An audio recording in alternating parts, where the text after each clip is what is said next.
শীত গ্রীষ্ম বর্ষা দ্বারকেশ্বরী ভরসা। বাঁকুড়া 1 নম্বর ব্লকের জগদ্দলা 2 নম্বর গ্রাম পঞ্চায়েতের কৃষ্ণনগর গ্রামে 2 বছরেরও বেশি আগে বাড়ি বাড়ি পৌঁছে গিয়েছে জলের কল, কিন্তু সেই কলে জল সরবরাহের ব্যবস্থা এখনো হয়নি বলে অভিযোগ। সারা বছর প্রায় 3 কিলোমিটার দূরে দ্বারকেশ্বর নদ থেকে জল আনতে হয় কৃষ্ণনগর গ্রামের বাসিন্দাদের। 2 বছর কল হয়েছে, জল আসেনি, তাহলে রান্নার টিপকলের জলের ভাত হলদিয়া হয়ে যায় আর খেতে পারা যায় না। কত দূর নদী এখান থেকে? আধ ঘন্টা হবে, এই যে একটা গ্রাম পেরিয়ে। তো ভোটের বাড়িতে কলও দেওয়া হয়েছে, জল কি পড়ে? না। কেন? ভাই 3 বছর হয়েছে, পড়ে নাই। টাকিটা কতদিন হয়েছে? 3 বছর হয়েছে। জল আসে না? না, জল আসে না। তাহলে জল কোথা থেকে আনতে? জল নদীর থেকে আনে। নদীর থেকে? তাহলে গ্রীষ্মকালে কি অবস্থা? গ্রীষ্মকালেও নদীতে।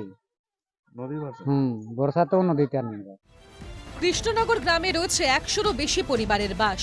গোটা গ্রামে একটাই টিউবওয়েল, প্রতিটি বাড়িতে তো বটেই, পাড়ার মোড়ে মোড়েও রয়েছে জলের কল, কিন্তু সেই কলে জল মেলে না বলে অভিযোগ। মিলবেই বা কি করে?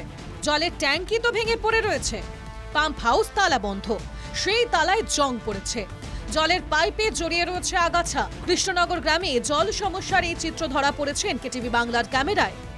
বিজেপির কটাক্ষ, দায়সারা কাজ করে কাটমানি পকেটে পড়েছে তৃণমূল নেতারা। কাজটা দেখেন না, তারা শুধু কাটমানিটা লক্ষ্য করেন, কাটমানি পেয়েছে পকেটে ভরে তারা আপনার বাড়ি চলে, তারপর ট্যাঙ্কি কোথায় আছে নিজেরাও জানেন না, জলের মধ্যে ট্যাঙ্কি পড়ে আছে।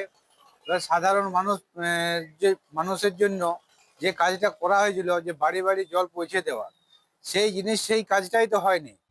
পাইপ পৌঁছেছে 2 বছর আগেই, তারপরেও তৃণমূল নেতা তথা পঞ্চায়েত সমিতির সহ সভাপতির দাবি 2026-এর মধ্যেই গ্রামে জল পৌঁছে যাবে।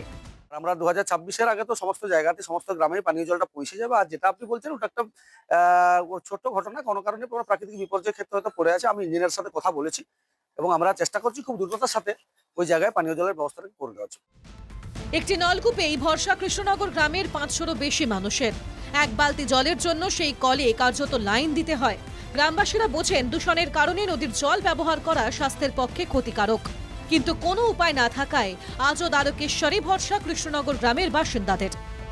বাঁকুড়া থেকে মানস রায়ের রিপোর্ট, এনকেটিভি বাংলা।